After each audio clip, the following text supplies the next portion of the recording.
topics are on the agenda for today. We're gonna focus on imported deforestation through charcoal supply chain related to the new EUDR regulation, of course, implementing in Europe in a few months, but also speak about the EF work and methodology for part one, and then discuss about market data and the back analysis results. And then we'll finish with conclusion, recommendation, and Q&A session. So first, I'm Camille. I'm pleased to meet you all together. So you're gonna hear about Johan and Lucas as well today. So we are based all over the world, mainly in Europe, but also in Africa, where Desiree is working from Cameroon. So we are able to cover a lot of markets and a lot of aspects as well, more technicals for some of us, more business development related and market evolutions. So at Earthworm, we are based our approach on supply chain. We focus on the supply that on the actors that supply the markets with consumer goods. And because we know that where production is, impacts are, we work on social and environmental issues on the ground. And for that, we do partnerships with a lot of actors. And the goal of EF is to bring positive change. So as I said, we focus on the-ground results. So most of our staff is in the ground, on the fields. And this is our main strength at EF. We have experts mainly in developing countries, and some of our offices are based in South America, Africa, Southeast Asia, and also some in Europe.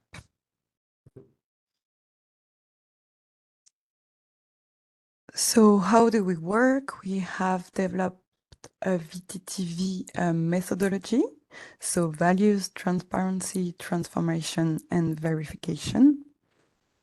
So first, this is the way we work with the actors, our partnerships. We need to be aligned with our members about our values. So this is really for us the first steps. So when we are able to align on that and to be able to be clear on the policies and the commitments we want, we can then work together on the second part, which is transparency. The goal is to better know their supply chain, to better know their suppliers. And then on, it allows us to start the transformative work. So sometimes it's always working on the field, going to see what is happening and to bring transformation. And last, we come up with verification. So what do? It's to check that this transformative work is still aligned with the value defined on part one. And finally, this is a loop. So we are working on continuous improvements, that the goal is then to go on this VTTV approach.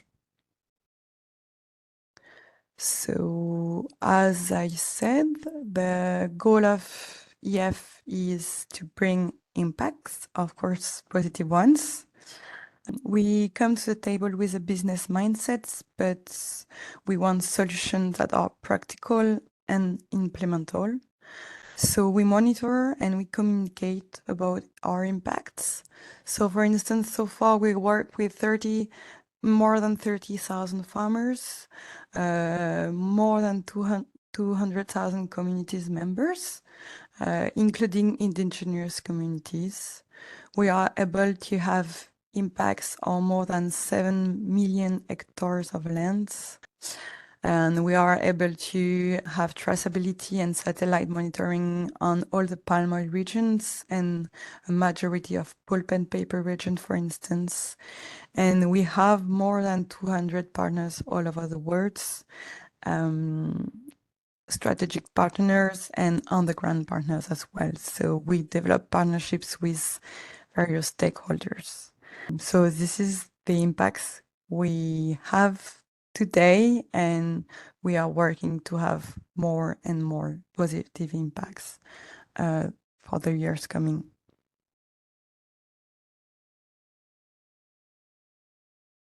So, as you know, we are working on charcoal and wood commodities, but not only. I've already talked about palm oil, but we are also palm oil and pulp and paper, but we are also working on like cacao rubber, for instance. We develop also an ocean program dedicated to products coming from the sea. So this is where GEF is trying to improve the supply chains. So now that you know a bit more about EF, the work we do, and the impacts we are trying to have, we should focus a bit more about the challenges around charcoal. So first, I will do a quick summary of the main challenges. And speaking about challenges, we have to speak about charcoal uses. So the main volumes of charcoal are used in the for cooking and heating in Africa mainly, as well as steel industry. So charcoal is used there for production, cars production, or building material, and silicon production for electronics components and solar panels mainly. But charcoal is also used in activated carbon and biochar. And of course, the main topic where EF is working at the moment is charcoal barbecue in developed countries. So this charcoal we are talking about is coming from all over the world, and it is often, or at least sometimes, hard to trace it back to the production country. Here, the figures are the charcoal production numbers in different regions of the world.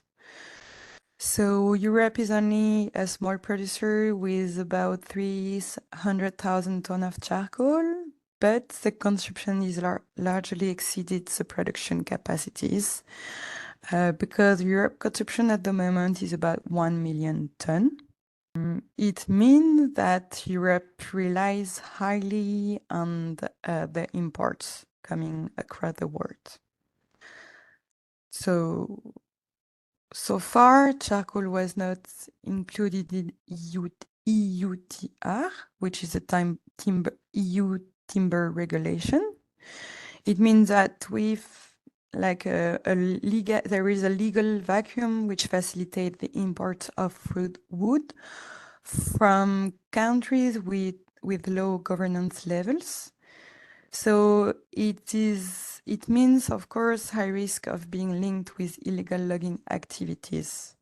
But we are lucky because hopefully charcoal will be included in EUDR, which will be held in 2024. And we'll talk about this a bit later in the webinar today, because it will have some impact in the market. So these areas of productions are can be linked to this map, where areas of production are mainly red countries, which means countries with a high corruption risk. This index is an index we rely on heavily for our analysis. And what does mean high index corruption countries? Actually, it means that the strong suspicion of illegal timbers in transit can be found in these countries. So of course we need to to ask for transparency and to have less opacity on the market to better understand what is going on with the importation. So in these reddish countries, bad practices can be found. And when I speak about bad practices, this is what I mean. So first, pressure on the environment, on the forests, to access a lot of biomass volume, which can drive degradation and deforestation. But as well, production, which generates a lot of GHG emissions in the atmosphere. Also, we have witnessed bad behaviors along the supply chain about the workers. So first and forced and child labor, but as well poor living condition and sometimes no consideration of health and safety risk. And last but not least, economical aspects are also to take into consideration on the ground level for the small stakeholders. So these key issues are the reason why EF is involved since more than 50 years now and is asking all the actors like you all are to get on board, to open its eyes and to take responsibility on the work we are doing there. So, of course, part of the solution can be found in the third-party certifications, such as FSC, for instance. But like any systems, the verification process underneath is not perfect and need to be challenged, questions, and sometimes double-checked. For instance, on the 100% FSC label, we already witnessed that only packaging is covered and not even the charcoal inside the bag. So the label sometimes it doesn't mean everything. For the mix FSC, the one in the middle you can see, the bags can contain up to 30% of only control wood, which doesn't mean labelized wood. So it's not the same level of conformity with the standards. And the last, the recycled FSC label can also contain up to 30% of pre-consumer recycled material. And this pre-consumer recycled material, it's sometimes not even really recycled. So the main message to keep in mind here is that certification can be a really good tool to work with, but should not be the only answer for driving change in the charcoal supply chain. And to answer all these challenges, EF has developed a charcoal program that you might be aware for some of you because you are part of this charcoal program. This program is based on many pillars, and the main ones are these. So we are working with actors of the supply chains. So far, 15 members and partners are on board with us, working every day of the year to better understand the market of charcoal. Since 2015, we have done more than 200 field visits. So we are working as EF is doing its best. So going on the ground, better understand what is happening on more than 14 countries. Since 2015, we also conduct what we call bag analysis. So basically, we open the bag and we are trying to better understand what is in the bags. We do it for European markets. So in France, Germany, Poland, Belgium, Spain, and even Scandinavian countries.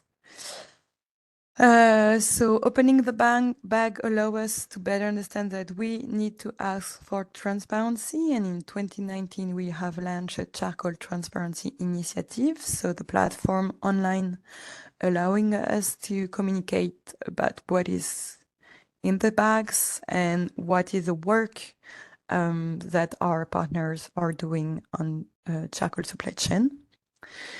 Since 2020, we have launched a charcoal transparency survey which allow every charcoal actors to send us information about their supply chains and being added to the platform online to prove that they are willing to bring more transparency as well. And in 2022, so last year, the two main news were that we started to work on Spain markets. And of course, we work a lot on EUDR, and we have finally achieved to have charcoal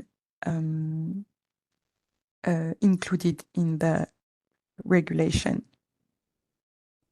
And we'll speak about it more in detail a bit later. So a way to bring transparency is to start with traceability and being focused on control points, talking about the volumes. So far, we know that charcoal supply chain is not complex or not that complex regarding to other supply chain we are already working on, like for soy or palm oil, for instance. So traceability is possible. We do have settled control points at specific places on the supply chain. So on the retailer part first, we do check the volume, and then we can go up and up and up in the supply chain to do check on the trader level, on the carbonization level, and then going back to the forests. And it able us to ensure that volumes are matching and there is no link with deforestation or social issues. So this is an overview of how do we work on the practical part when we are doing check on the ground. But we are always also working with retailers. So working on retailers first is trying to implement the VTTV approach. So first we have defined the values where we want to focus on. So we come up with a definition of responsible charcoal, and we work with retailers to integrate these values into the tenders. So we know that doing that is the first step to then ask the supplier of these retailers for transparency, and then we can conduct risk analysis on the producer and supplier level. And asking for this transparency then directly allow us to go on the field, to do field work, to have positive transformation work.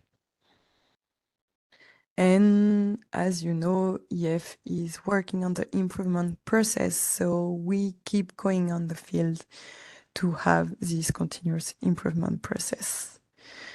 And this risk analysis and fieldwork, it allows us to do verification and to be on the loop of values, transparency, transformation, and verification.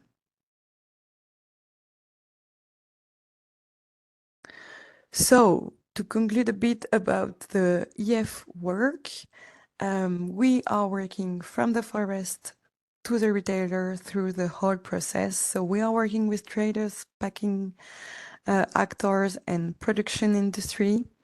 We rely on the work of these members that are really involved with us in the dynamic of the market change and dynamics of transparency. So we are moving forward all together since more than 15 years now, and we are willing to work with more and more of you. So for thus are new here today, don't hesitate to join us. And thanks for all the members that are working side by side with EF. So now that I have done this introduction part, Johan will now take over to speak a bit more about technical aspects and imported deforestation on charcoal supply chain. Thanks, Camille. Very nice. Thanks for this big introduction. Very interesting. As you just say, I will talk about the charcoal and the imported deforestation at the first time, and then I will talk about the market data. So please, the slide, please.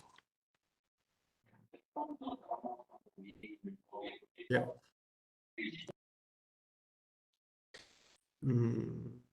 As a resume, we would like to just remind you that Europe is still a major importer of wood charcoal. We are talking about 70% of the global consumption is imported.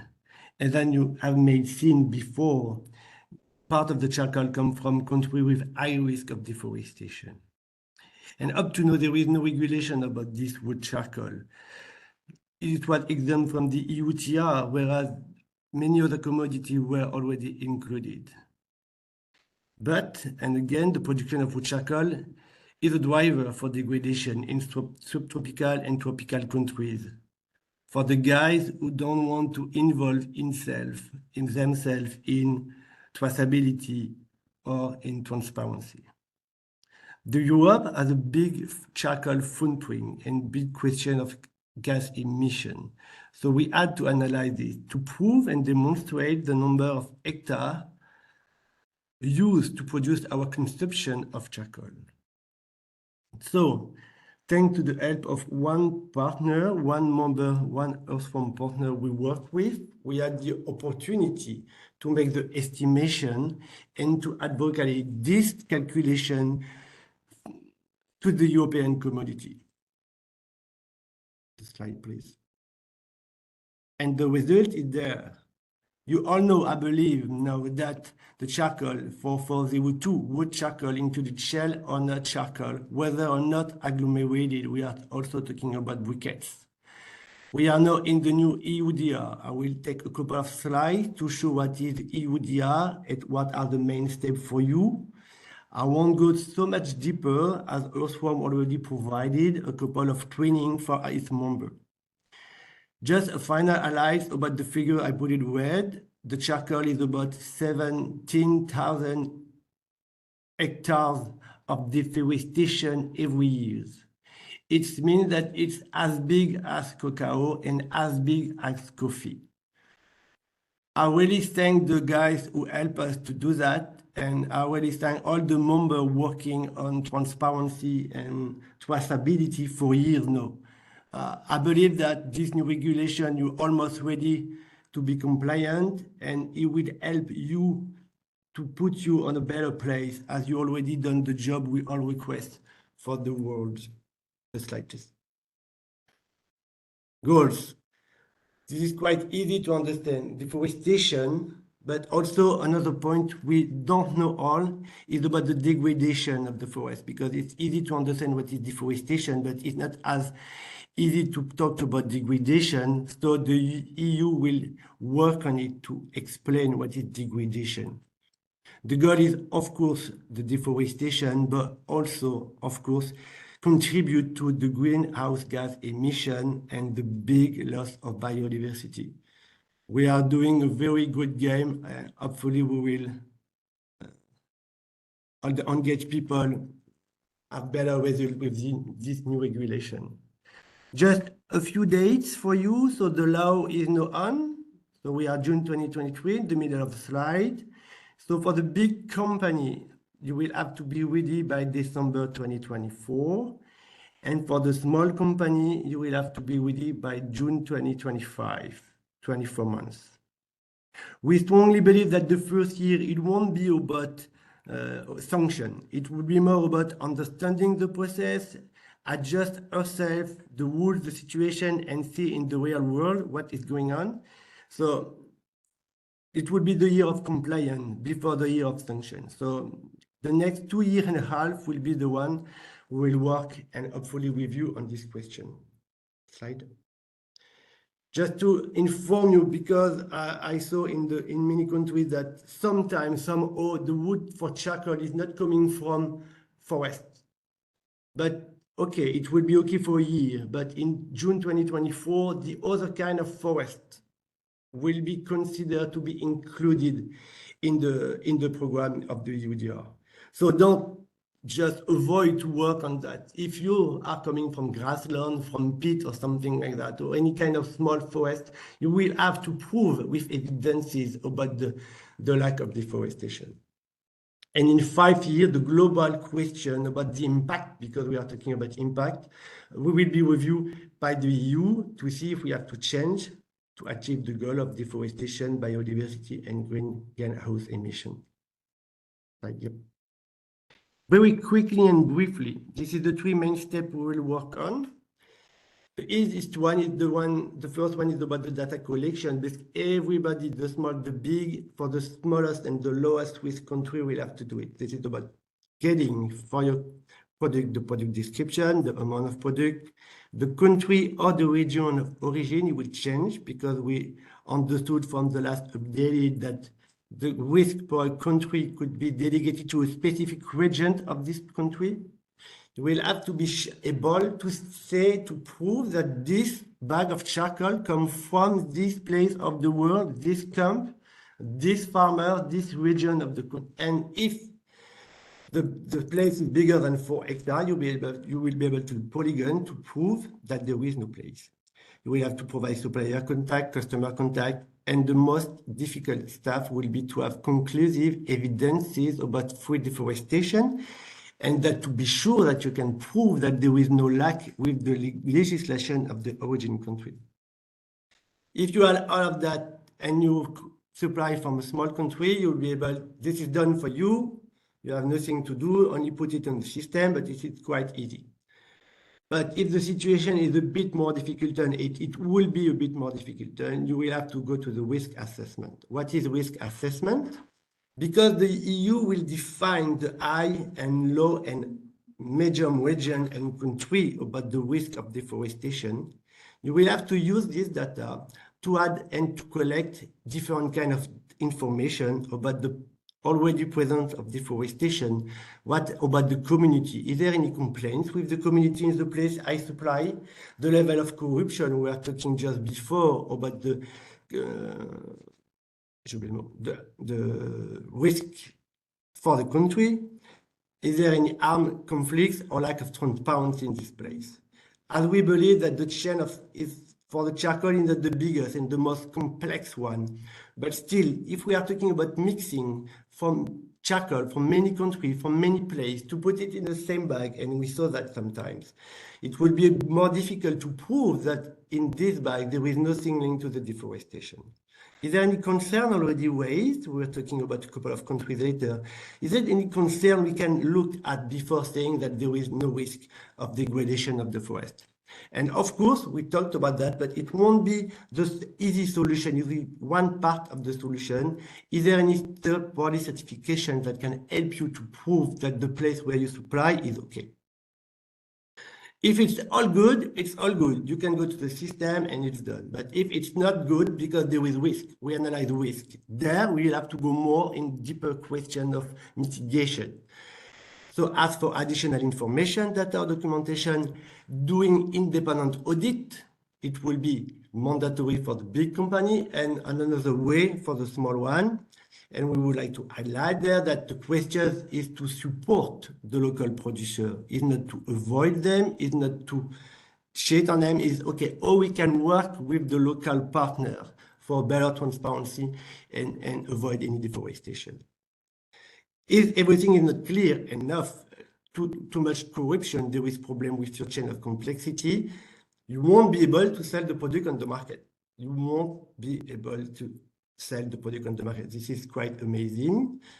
Good and bad way, I won't say anything, but if everything is done well, and I believe for our members, it will be almost the case, 99%, you will be to enter the information in the system and you will get your due diligence number.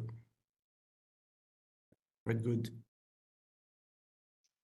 Slide, please. Yeah, just a small and quick overview of what we can do, because the law is not done for Earthworm, but for the member, you know that, guys. If you work with us for years now, the question of data collection, we talked about it for years. The question of risk assessment, we do that with you every year. If you are a supplier, if you are a retailer, we do your risk assessment every year about all the buys you sell with your supplies. And because of some member engaged, we go there to find solutions on the field. We work with you on the policy with you. So I would say that, yeah, again, you're almost ready for part of you. So this is very great. This is very great. Slide, please. Yep. So my conclusion will be for the EUDR, for the member we work with, yes, just do it, but you're almost ready to do it. It's thanks a lot to have worked before on those questions, because we are really aligned of what the world requests and what the EU requests for the next generation. So continue to work. And for the new one, if you engage and if you want to engage you more than just on the EUDR compliant part, if you want to work on transformation on the field, to be sure to be part of the system, the good one, please contact us. We will be happy to help you to enter the European market with this sustainable and responsible way. And then for the EUDR, I will talk about the market data, and we will focus on 5 countries, because we believe that those 5 countries are really relevant for the question we raised, because they are the main importer or partner on the process of charcoal for Europe. Yep, slide, please. Briefly, what is the big volume of the Europe production and consumption? I will raise 2 points. We see an increase big from 10 to 20% for the last 10 years, with a production stable. But for the last 2 years, 2020 and 2021, we see an increase of the internal European production, and we are almost at 41% for the last year, whereas we were at 30% for the last 10 years. So it's a very, very big change. So we are quite good. And I don't know if the partners are here, but we want to congratulate them for the work they have done on the European market, because we know that it's not difficult to produce charcoal. In France, in Romania, in Poland, in Spain, yes, this is quite difficult. So we would like to thank you, because I believe you do it quite well. Slide, please. What about the consumption? The biggest market is still Germany, with 31% of the charcoal consumption. Then we are talking about Poland, big country, because a lot of people there, and the French market with 11%. Just a small highlight about the Netherlands, because the consumption is about 11%, but we are not sure about the figures. Sometimes the figures in COM12 look strange, so we will wait the next year to see if we have new data, if the figures are still the same, or this is just an update that the COM12 data has to do. Slide, please. It's very interesting. You may see on this slide the importation for Europe. And you'll see that 3 countries are the main importers. They are more than half of the importation. The first one is Ukraine. We'll talk about it later, of course. The second one, with 20% too, is Namibia. And the last one is Cuba. Then Nigeria, we'll talk about it later, is still at 8% of the global charcoal import for Europe. On the right side of the slide, this is quite interesting too, because of course, the Ukraine exportation has decreased about 30,000 tons, whereas the Namibian charcoal has increased the same value, 30,000 tons. It's very interesting to see the change we may expect with the war, but we see in the figures. Slide, please. Let's go in deeper to each of these countries. The first one is Ukraine. Still the biggest one with Namibia, but a decrease between 2022 comparing to 2021 of 21%. The increase of Namibia plus 33%. whereas Cuba keeps stable for the last 3 years. Nigeria, based on the work of everyone, has decreased, but still we are talking about 8% of the import. Indonesia, a small increase comparing to 2021, but in 2019, it was almost the case. Paraguay, stable with a small increase. Of course, because this is not arid anymore, the Russian Federation cannot export, so the figures has so much decreased. Argentina a bit decreased. South Africa, Bosnia. Yes, slide please. This is it for the main question in the global figures. So now we will just focusing on 5 countries, and I will start with Ukraine. Ukraine is quite interesting if you don't know that. Look at 2016 and 2017. This big change on the market where the production and the exportation has doubled in only 1 year. So from this point, 2027, we see a bit decreasing. Every year is a bit less than the year before. And of course, for 2022, for the figures we have, because the Comtrade don't provide anything for 2022. Sometimes it's assumptions, so we prefer to avoid to present the figures to you.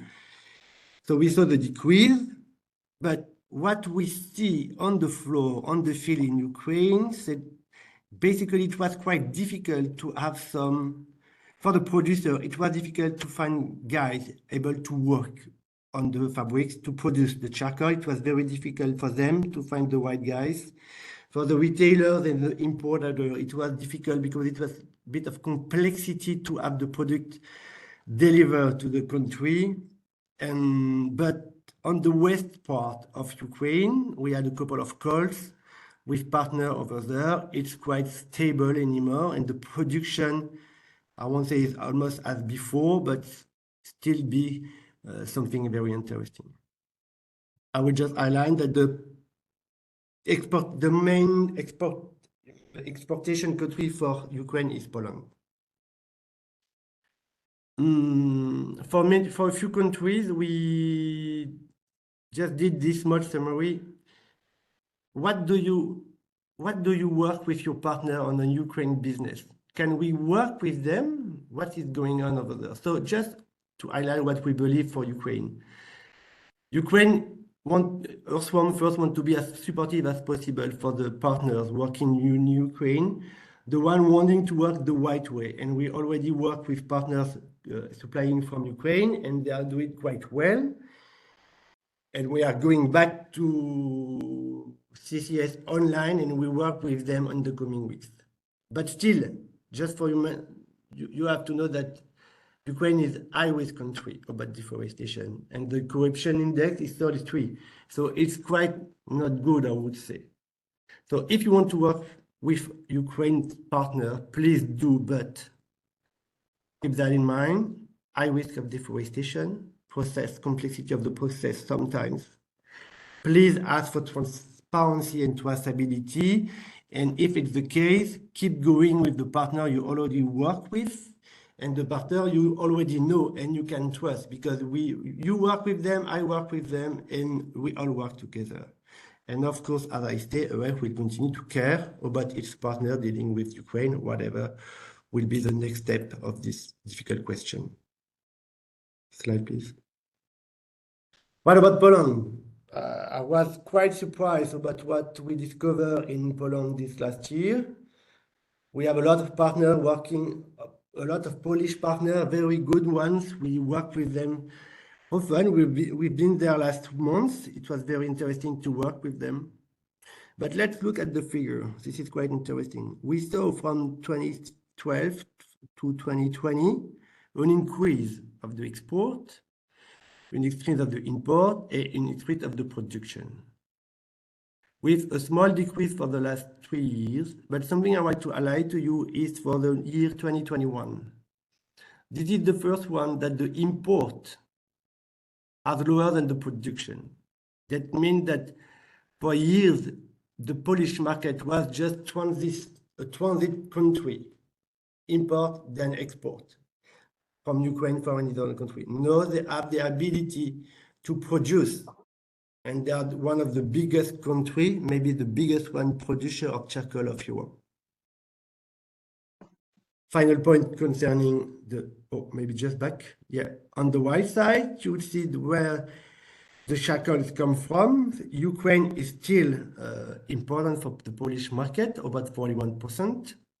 And of course, we still continue to see a decrease of the Nigerian imports from 18 to 9%, quite big decrease, whereas the Namibian accordingly increased from 8 to 18. Yeah. So what to do if you want to open a new business, if you have a new opportunity to work with Poland? I just want to highlight a couple of things. The corruption index is 86, so it's quite good. European market is okay. But I want to highlight that 6 regional directorates of state forests, sorry for the pronunciation, we are talking about 2 million hectares that the leaders have decided, we're talking about 6 regions, have decided to discontinue to work with FSC. This means that the FSC certification regulations, what we apply beyond FSC, they don't want it anymore. We have a talk with a Polish NGO, a famous one, and he explained to us that the state forest authority want to have more freedom to do what they want on their own country. This is the question, their own country. And he explained to us that it was already the case with FPC, that we were not that good. They want to do what they want. So just to highlight you again, that in 2016, there were big issue on the Polish market, where one of the last primary forest was cut, and it was about the EU regulation to stop that. And after this stop in 2018, they just start to cut from this forest, the oldest tree from Europe, in 2021.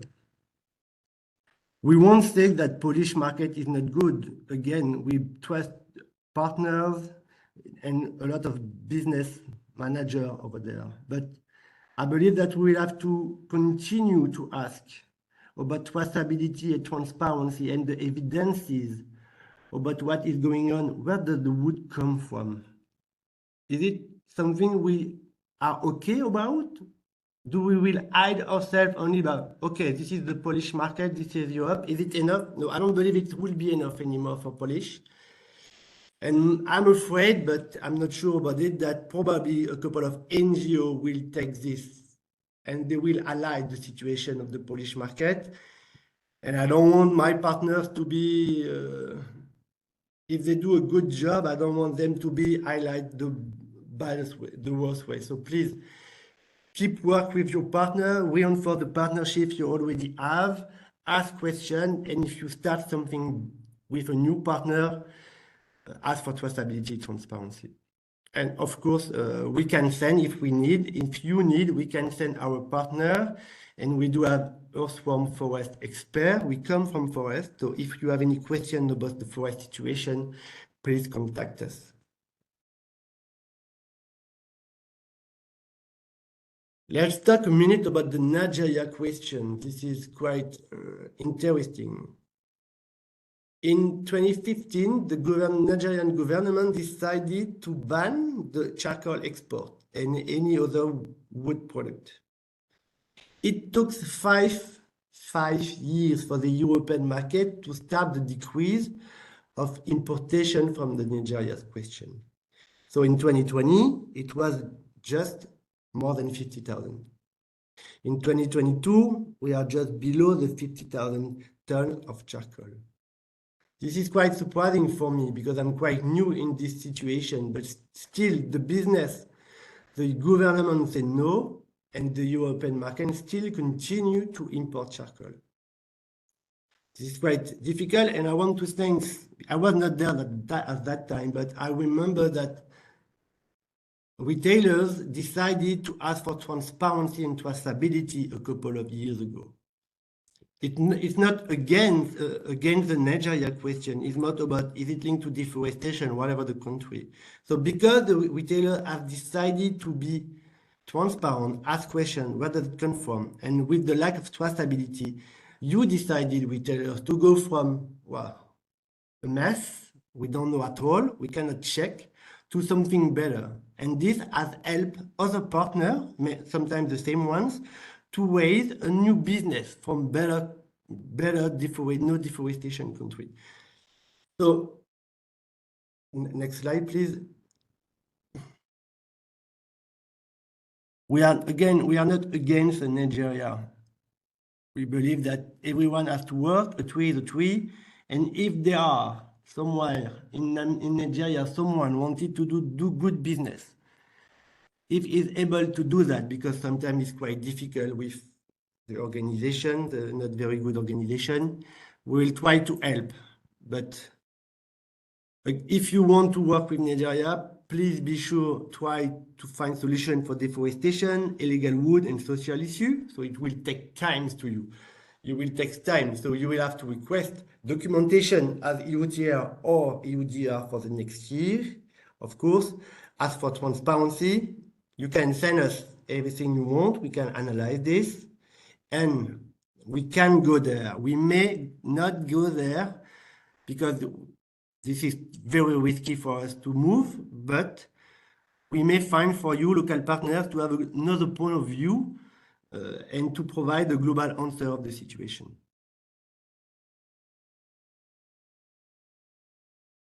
Spain now.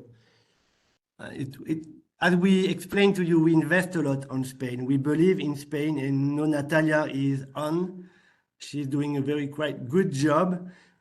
We have done good things in 2022, and as you see, we will do good things in 2024, 23. We would like to show you the figures because it's quite interesting too. It's sometimes the first times we're talking about Spain.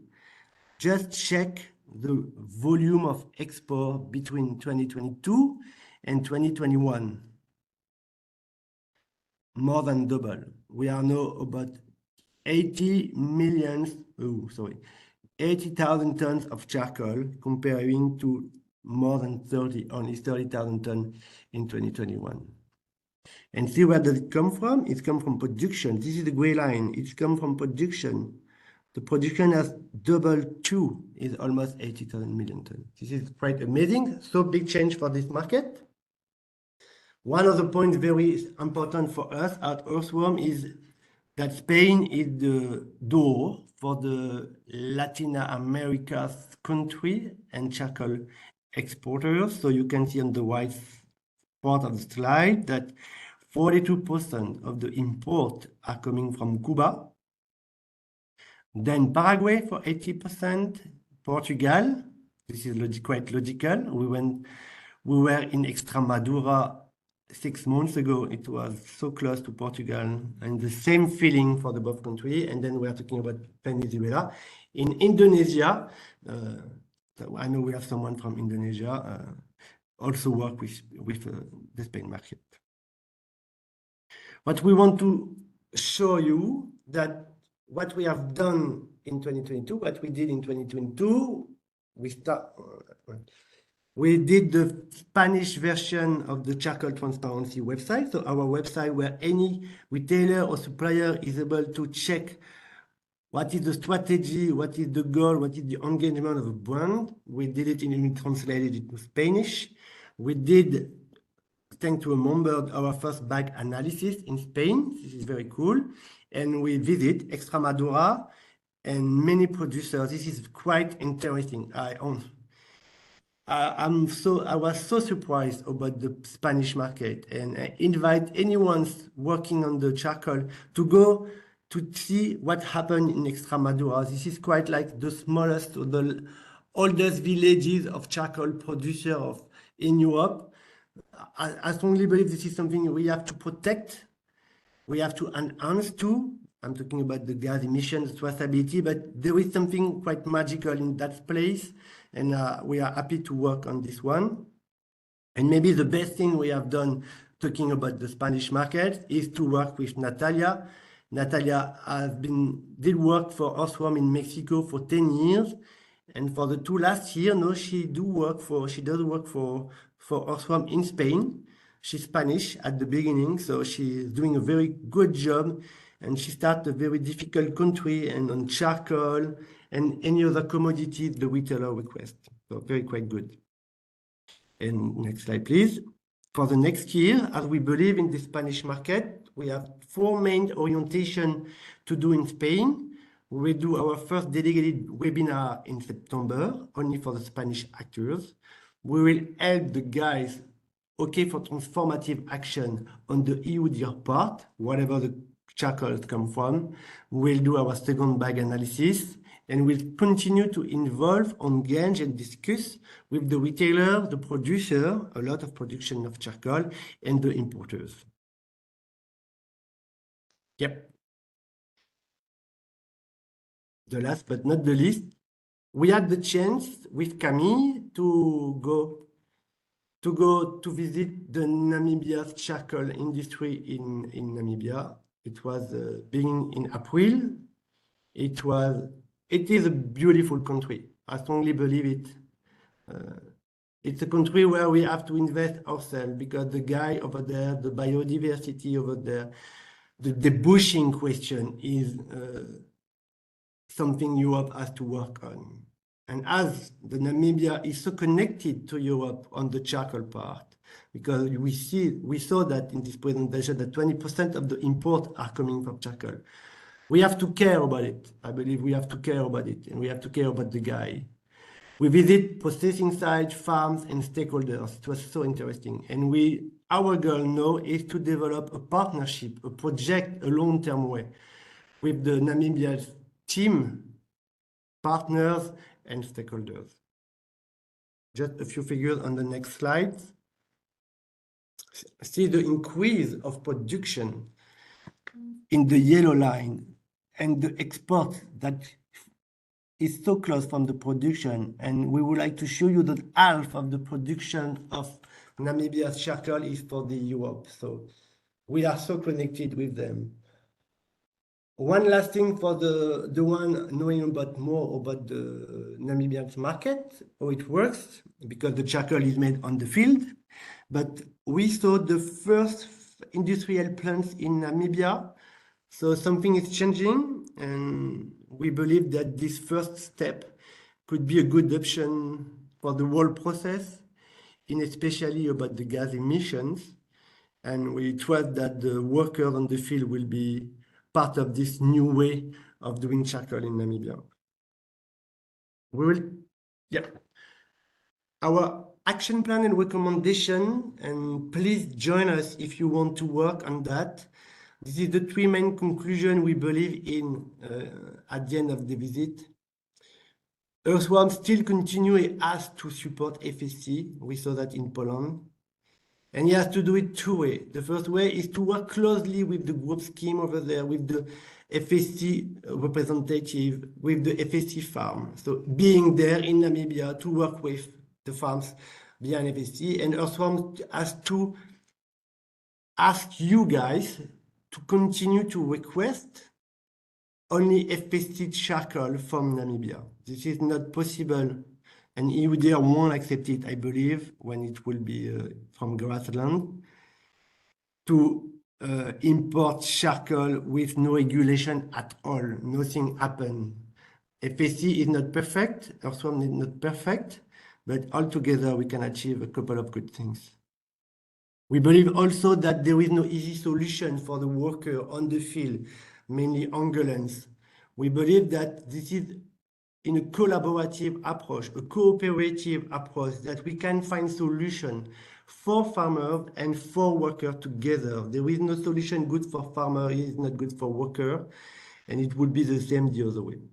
And finally, this is good news and good last news. Earthworm is looking for a charcoal consultant in Namibia to apply its VTTV value. It means that we strongly believe in Namibia, that we want to invest in having someone there to be the connection from the European market on the field. And what I've seen so far with the partner over there, that there is a place to have working with other organizations as could be CARN, or it could be the FSC, and it could be the partners. This is something very good we can do. And also the charcoal consultant will have to work on the biomass question, because beyond charcoal, you know, this is bushing of biomass, the bushing of biomass. I believe I'm done. I will just summarize. I will summarize it quickly about the general situation. The charcoal imports have tripled within the last 20 years. Of course, the Russian and Ukraine conflicts led to a reduced charcoal trade flow from Ukraine, Russia, and Belarus. But the other way, it was for Namibia and Spanish to increase the volume.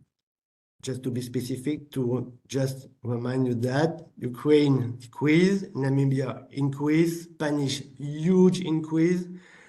Poland remains a key trading country for the Ukraine charcoal, and the Nigeria imports keep decreasing in 2022, but let's keep an eye on it for the next 2 years.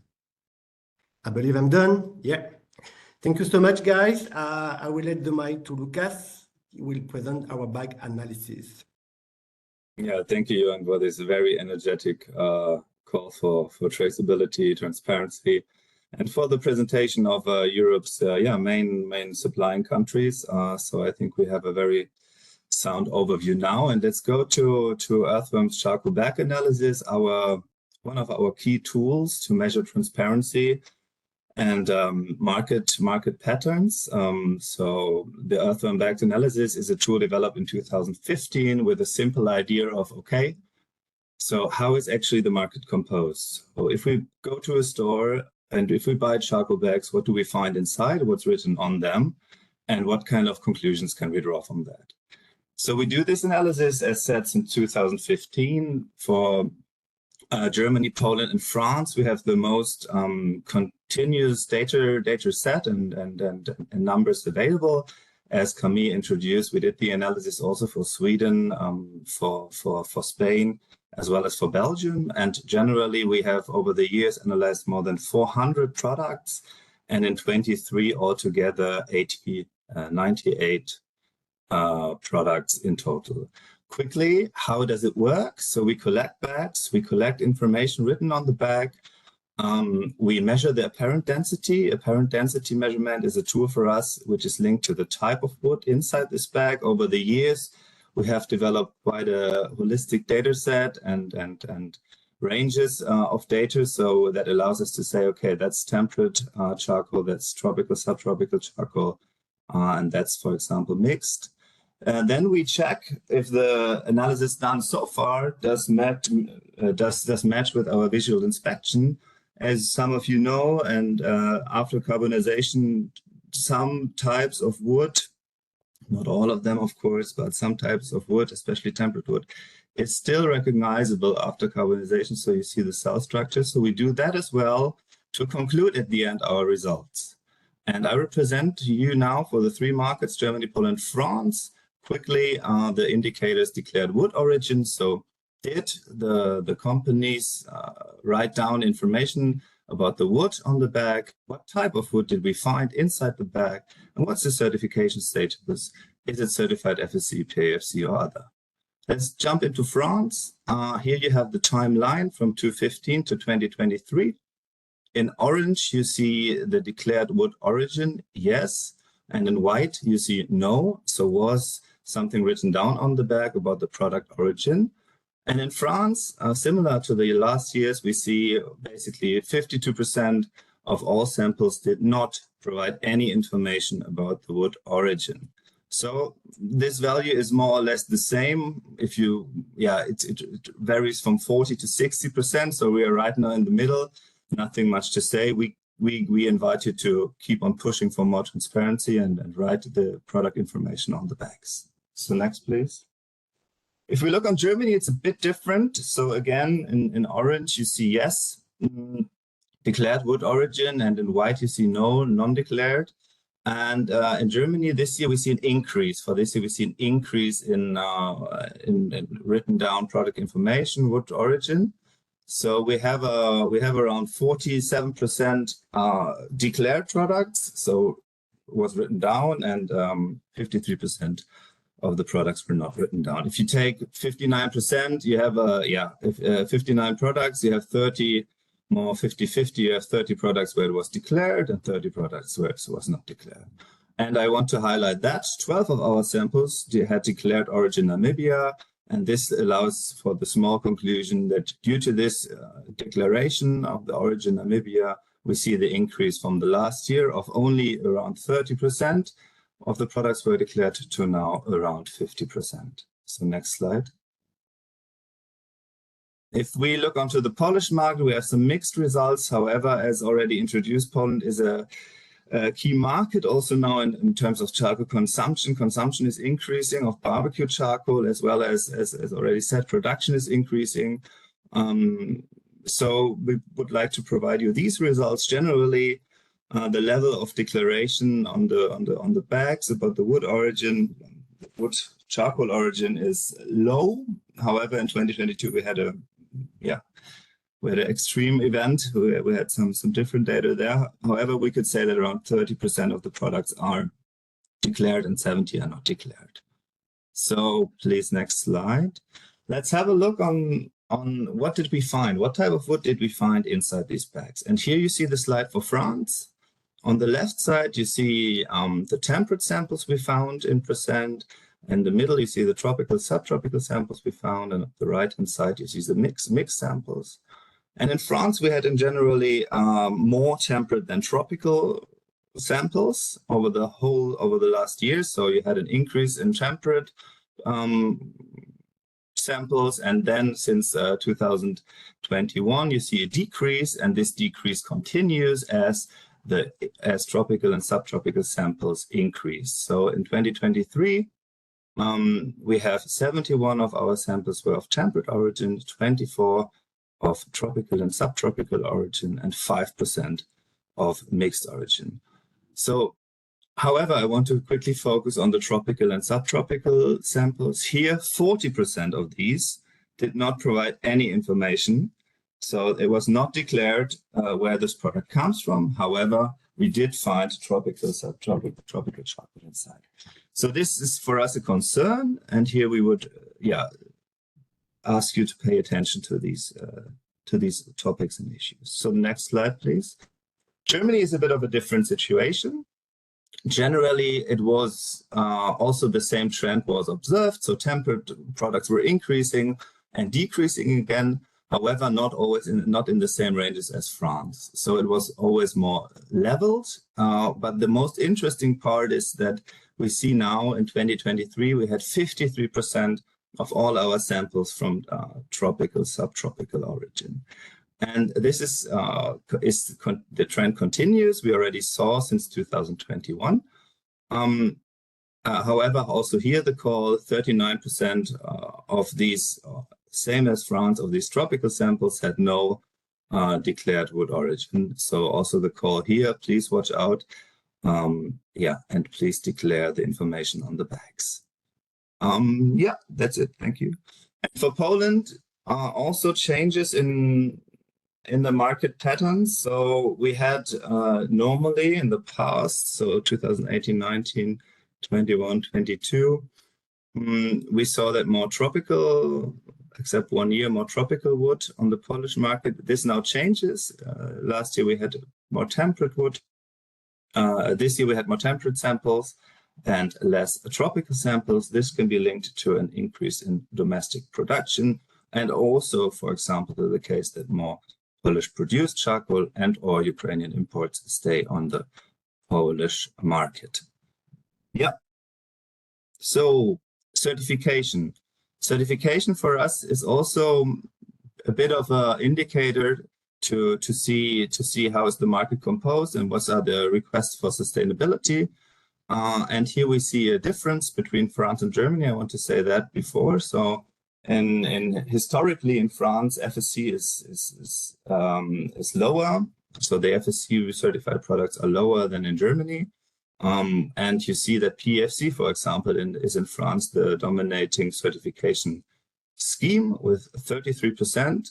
In general, we have quite equal distribution between certified and non-certified products, which can link to the assumption that non-certified products are still quite high, more than 40%, and a certification is always a good step towards traceability. So if you look onto Germany, you see the complete opposite. You see that we had in the year, for example, 21, almost 80% of our products were FSC certified. And here you see, you see the declining trend of FSC products on the German market continues also in 2023. Now only 53% of all samples were FSC certified. So from 2 years ago, where we were at 78% to 53%, that's a significant reduction. And I want to keep, that we keep that in mind. PFC is not so relevant, and the share of non-certified increases. For Poland, interesting to see, the share of FSC certified products increases. We are now at 22% from 0 in 2018-19.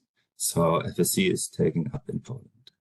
So, and this year for Germany, we did compare some of our results for the retail, DIY and e-commerce samples we bought.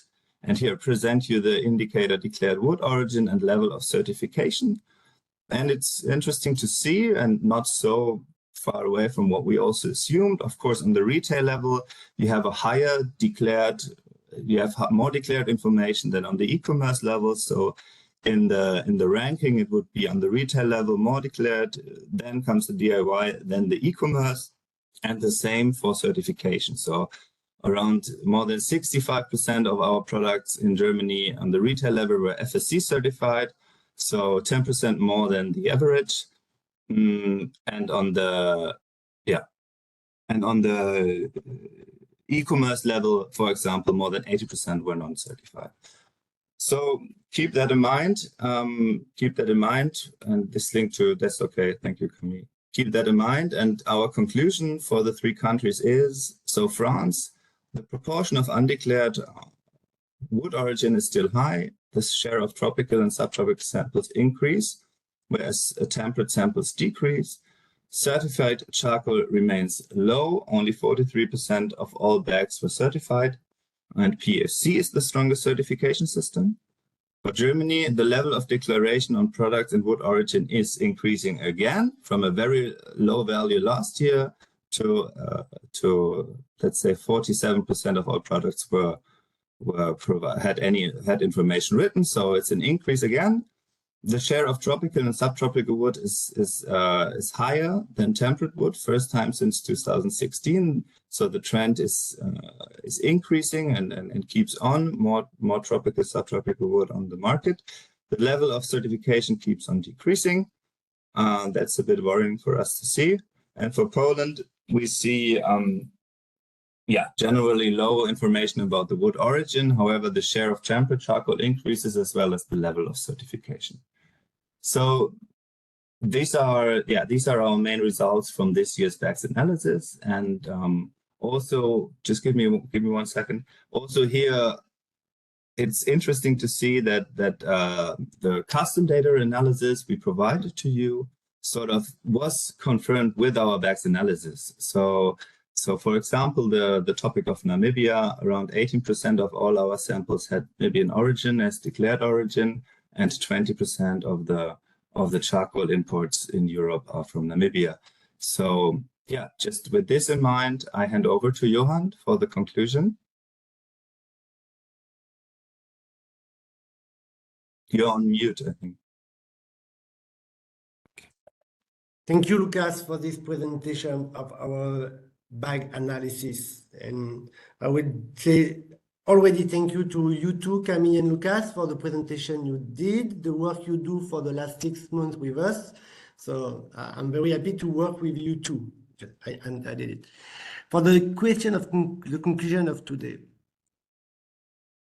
Right now, I would say that the European charcoal market is mature. The European charcoal industry, I saw part of you here, have done such good work. And you're able to work with us to reduce the imported deforestation footprint. And for the retailer, you help us to promote available sourcing, local production, and limit the carbon emission in supporting efficient technology and process. We are quite good. We work with many commodities. And what happened those last 10 years on the French production, the European production with partners we work with, we have switched the European market. And so the charcoal is funny, but it's one of the proudest questions for the Earthworm French team. So well done, guys. We still have to compete and to work and to fight. And the European Commission has now decided that the UDR will be in place in the coming years, and it will help us to be better on our pact, and it will help already good partner or player doing good stuff to be on the front of the line, on the front row, to be the leaders. For the European market and the changing of it, imports are still significant, and 4 countries, Ukraine, Namibia, Cuba, and Nigeria, contribute to more than 60% of your imports. This is quite difficult, big number, and for 2 of them, we don't see anything about them. We don't know them. We've never been there. Nobody can provide any data. So we still have a lot to do. Please help us or come to us if you want to work on this. Of course, because of the war between Russia and Ukraine, there are major change on the Ukraine charcoal products, and Namibia and Spain have taken the place and increase the production and the exportation. The custom data trends was confirmed by our back analysis, as Lucas just said. And we just want to remind you that the transparency, the question of what we put on the bag, is key on Europe, and we still need to work on that. Slide, please. Yep. We do prefer to finalize this presentation with a couple of recommendations. We still ask you to support the industrial, the partner that invest in efficient technology, process, and procurement of food to limit the carbon footprint. We have good players in France. We have good players in other countries. Please promote the guys that want to move for better technology and better process. We may help you on EUDR if you want to go above, beyond the certification, beyond the regulation. We can help you for a transformative journey. We can help you just get in contact with us. I know that you have done it so far. You are able to be traceable to the wood place, the carbonization place. So just the next step will be to have the GPS coordinates of the wood origin. This is the easy step. We can achieve it together. Please add on the bag, if you're a supplier, if you're a retailer, the country origin of the product, the wood species. There are a lot of bags without the origin of the country. We don't have it. The origin of wood is not the same as the country of the production. And please, this is not very famous right now, add the exact site location of the production. Finally, Earthworm encourage all buyers in the retail industry to ask and still ask for transparency, asking for the carbonization site, because from import it's not easy to see.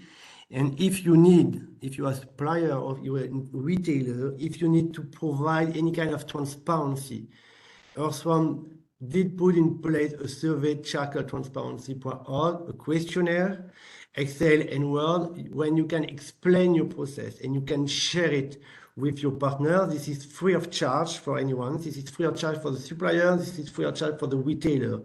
And this is a very good step to start a transparency journey. To finalize this talk, we will continue to intensify our work with you, with members and partners, to put on the field with you and go forward to develop a sustainable solution on the ground. So, that is it. This is question and answer. So I will stop the record. Stop.